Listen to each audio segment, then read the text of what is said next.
young billionaire. You see, still on the book, The Richest Man in Babylon by George S. Clason. What chapter are we in now? Chapter 5. Still discussing financial principles. How can you be successful? How can you get rich and wealthy? Young youthfulness comes with riches and wealth.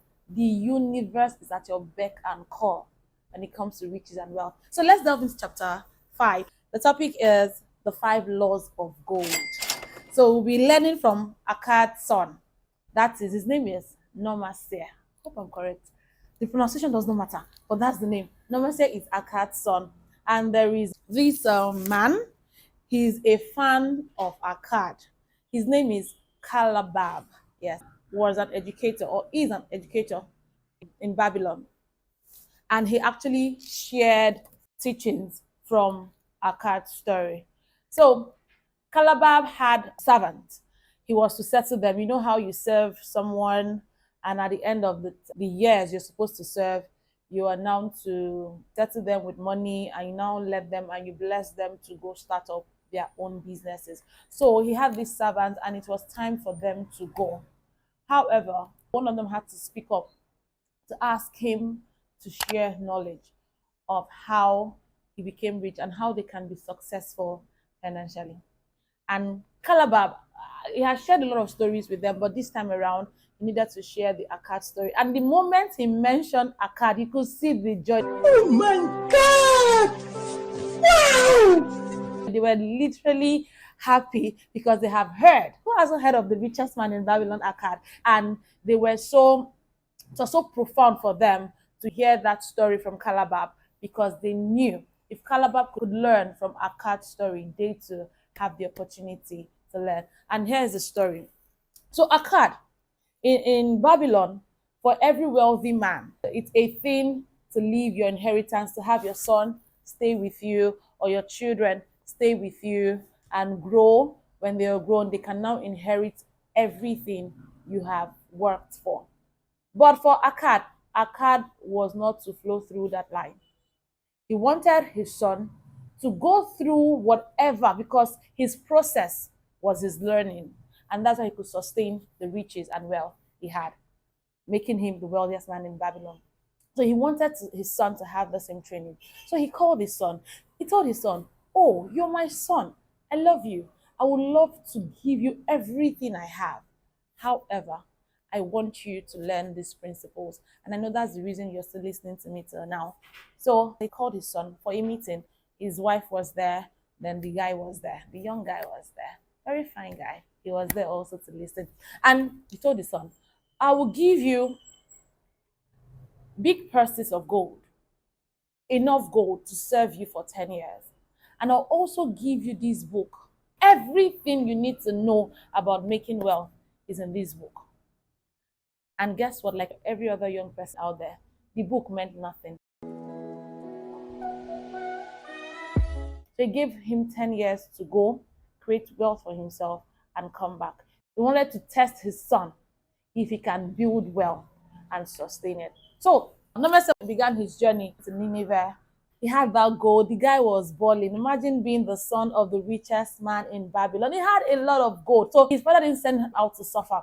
He just wanted him to learn how to build wealth. His first encounter was with these men, sweet talk to men. I've experienced them before.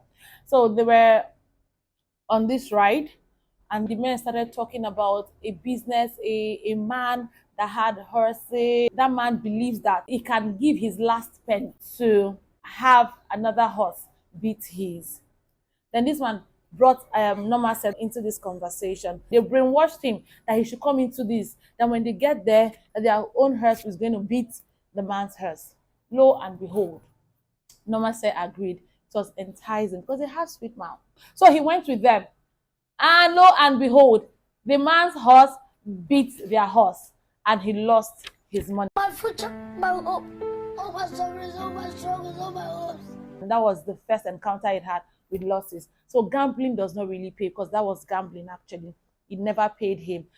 He later found out that this was what these men did every time they carried their caravans around. They talk to new people, they get them to fall for their trap, they take them to the man, the same thing, and they woo you out of your money. They take your funds out of you. He got to the city where he was going to. He met a fellow rich young guy too. He too was on a mission to navigate through life as a young rich boy. So this guy came to him and said, okay, please can we partner? There is this man that doesn't have anything in his store again. Let's buy this business from this man. He doesn't know how to make it profitable anymore. He said, okay, this is what we'll do. We'll partner, we'll put resources together and buy this shop and fill it with goods. You know what happened? This guy told Norma, said, you know what? I'll be going back to my father's house, but I will come back.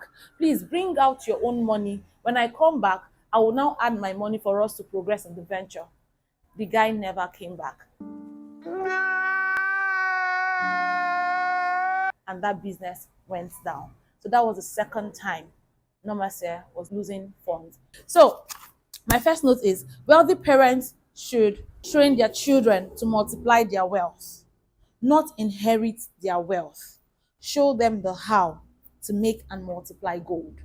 Yes, you're making the wealth for them, beautiful, but teach them how to multiply it so that it can be sustainable. Then the second note is gambling, get rich quick scheme never gets you anywhere. Behind every sprinkle of gain made in gambling is a great loss of your resources and peace. Whenever you gamble, yes, maybe the first time you did, you made small money, right? That's how gambling happens. It continues to lure you. With that little gain you have made, you go in, you put in more money, and your money is swallowed up. So you don't have peace and you lose your resources when you gamble. So my third note says, when you fail in a cause, always pick up the remains and start all over. Nomatse had lost a lot of gold, a lot of things his dad gave to him to go start a new life. He had lost it all. But there was something Nomatse did.